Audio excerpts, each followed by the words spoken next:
সিধুর ওপর। आपकी আদালতে ক্রিকেট কমেন্টেটর নবজোৎ সিং সিধুর ওপর অভিযোগ হলো যে উনি খুব তাড়াতাড়ি রেগে যান। সিদ্ধুজি, যতটা আপনি হাসি খুশি থাকেন, ওই কথায় বলে না, হাতির দাঁত খাওয়ার জন্য একরকম, দেখার জন্য একরকম। দেখুন, প্রথমে মিথ্যাবাদী ছিলাম, ৩৫ বছর বয়স অব্দি মিথ্যাবাদী ছিলাম, স্বীকার করছি। কথায় কথায় মিথ্যে বলতাম। ৩৪-৩৫ বছর জীবনের প্রত্যেকটা কথায় মিথ্যাবাদী ছিলাম। ছলনা ছিল, কপটতা ছিল, মিথ্যাবাদিতা ছিল। কিন্তু যেদিন থেকে হরির নাম ভেতরে ঢুকলো, মেডিটেশন করতে লাগলাম, সত্যিটাকে মেনে নিলাম, সেদিন থেকে কখনো আমি ঘাবড়ে আর যাইনি। আমি একটু পুরনো দিনের কথা আপনাকে আমি মনে বলছি, করাচ্ছি। পুরনো দিনের যদি অন্যায় কথা হয়ে থাকে তাহলে মেনে নেবো। বলুন না কি বলতে চাইছেন।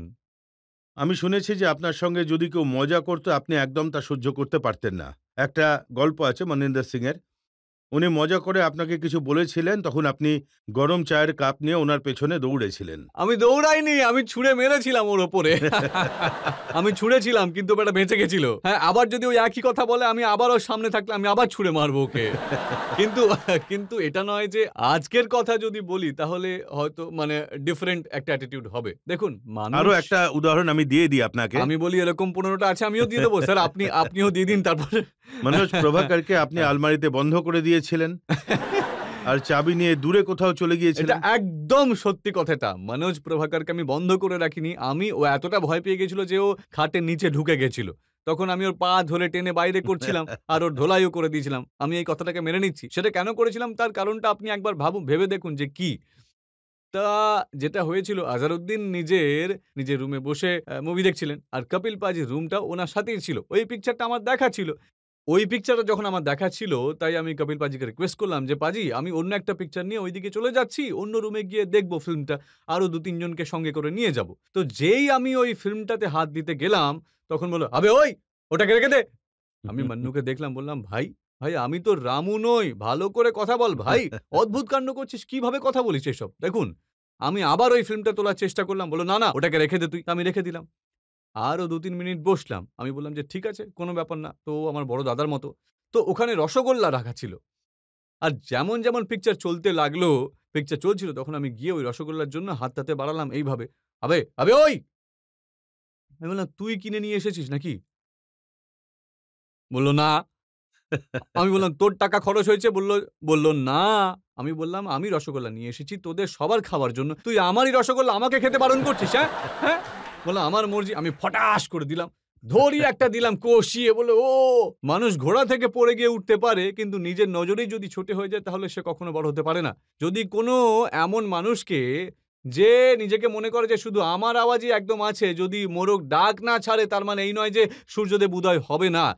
তাই সেটাই আমি ওকে শিক্ষা দিয়েছি। আর ওই লড়াইটা হলো, তারপর শাস্তির কথা উঠলো। লোকজন বলল যে, "তুমি শাস্তি পাবে, নিজের ভুল স্বীকার করে নাও।" আমি বললাম, যে যদি ওর ভুল মেনে নেয়, তাহলে আমিও আমার ভুল মেনে নেব। কিন্তু আবার সেই কথা, লোহাকে তো লোহাই কাটে। আর লোহাকে লোহা কাটে, তাহলে সিদ্ধু কাকে কাটে? আরে সিদ্ধু তাকেই কাটে যে আমার অনুযায়ী যে হলো বিষাক্ত। এই দুনিয়ার বাঘেদেরও স্বাধীনতা আছে, সাপেরাও স্বাধীন। ये सांपों को आजादी है हर बसते घर में बसने की, उनके सर में जहर भी है और आदत भी है डसने की। নবজোৎ সিং সিদ্ধু যখন কোনো কমেন্ট করে, তখন মনে হয় কোনো সাপে ছোবল মারছে। জার্নালিস্টদের কামড়ানোর কথা খুব ভালো লাগে। দেখো একটা কথা শুনে নাও, যে যে কুত্তা যদি মানুষকে কামড়ায় সেটা নিউজ নয়। যদি মানুষ কুকুরকে কামড়ায় তাহলেই সেটা নিউজ।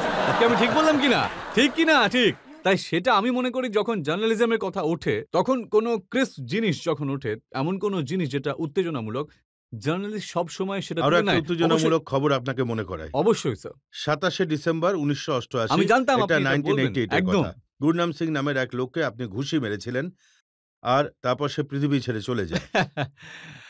দেখুন, এটা হলো একটা খুব সিরিয়াস কথা। আর আমি একটা কথা মানি যে আমি উত্তেজিত ছিলাম। এবার ওই মামলাটা এখনো সাব জুডিস আছে। এটা নিয়ে আমি খোলাখুলি উন্মোচন করলে পরে কোর্টকে অপমান করা হবে। কারণ the matter is sub judice. এই কথাটা নিয়ে আজও আমার খুব দুঃখ রয়েছে। আর আফসোসও রয়েছে। যদি কখনো জীবনে আমার কোনো ঘটনাকে এমন করা যাবে যে আমি সেটাকে শুধরাতে পারবো, তাহলে আমি মনে করি যে সেই বয়স্ক মানুষটা যদি ফিরে আসতে পারত, তাহলে আমি তাকে নিয়ে আসতাম। কিন্তু কি হয়, মানুষ যদি বাজারের দিকে যায়, কেউ তাকে থামিয়ে গালাগাল দিতে থাকে। এই মানুষটা বলছে, "না দাদা, গালাগাল দেবেন না। আপনি আপনার বয়সের কথাটা একবার ভাবুন। আপনি এরকম করবেন না। কিন্তু তবুও সে গালাগাল দিয়ে যাচ্ছে। তাহলে তারপর যদি কারোর মাথা গরম হয়ে যায়, সেও দুটো ঘুষি মারবে, আপনিও দুটি ঘুষি মারবেন। আর কথাটা সেই পর্যন্ত চলে যায় যে সেই লোকটা যিনি রয়েছেন উনি হঠাৎ করে মারা যায়, তাহলে আপনার মোটিভ আর আপনার ইনটেন্ট তাকে মারার জন্য ছিল না। প্রচুর এইরকম লড়াই হয়। আপনি দেখুন বাজারে হাজার আমি তুই হতেই থাকে। আমি তোকে এই করে দেব, সেই করে দেব। হাজার ঝগড়াঝাটি হয়। কিন্তু পরিণতি ওইটা হয় না। ইনটেন্ট যেটা ছিল সেটা কখনোই এরকম ছিল তাহলে না। মানছেন আপনার অন্যায় হয়েছে, তার জন্য আপনি মর্মাহত। আমি তো গৌতম বুদ্ধ নই যে আমার গালে কেউ চাঁটি মারুক আর আমি আরেকটা গাল পেতে দেবো যে নাও মারো। এরকম তো আমি নই। কেউ গালাগাল দিলো, কেউ বেয়াদবি করলো। আমি কখনো কারো সাথে বেয়াদবি করিনি। যদি কেউ আমার সাথে করে তাহলে আমি তার সাথে ঝগড়া করব। কিন্তু আমার ইনটেনশন কখনোই এরকম ছিল না। একটা কথা আমি আপনাকে বলে দিচ্ছি। কোর্ট যে ফয়সালা দিয়েছে, আমি যদি সেটা নিয়ে কথা বলি, আমার সাথে আরো একজন লোক ছিল। রূপেন্দ্র সিন্ধু।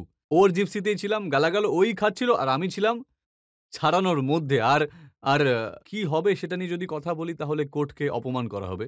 কিন্তু যেটা হয়েছে সেটা খারাপ হয়েছে। আমি এই কথাটা পুরোপুরি আজও স্বীকার করে নিই। তবে কিছু জিনিস এমন হয় যেটা বিধির বিধান অনুযায়ী হয়, যাকে মানুষ টলাতে পারে না। যদি আমার হাতে থাকতো তাহলে আমি সেরকম করতামই না। আমার ইনটেন্ট আর মোটিভ এরকম ছিল না। কারোর কোনো হাতিয়ার ছিল না, কোনো পুরনো শত্রু ছিল না। আমি কেউ গুলিও করিনি। এবার হাত দিয়ে যদি কারোর এখন এরা যদি বলে যে কারোর সাথে যদি ঝগড়া হয় মানুষ তো লোকজন যদি মরতে শুরু করে তাহলে সেটা একদম আলাদা কথা। কোনো এক সময়কালে আপনার হাতে মানুষ মরতো, আর এখন সময় হলো মানুষ আপনার কথায় মরে।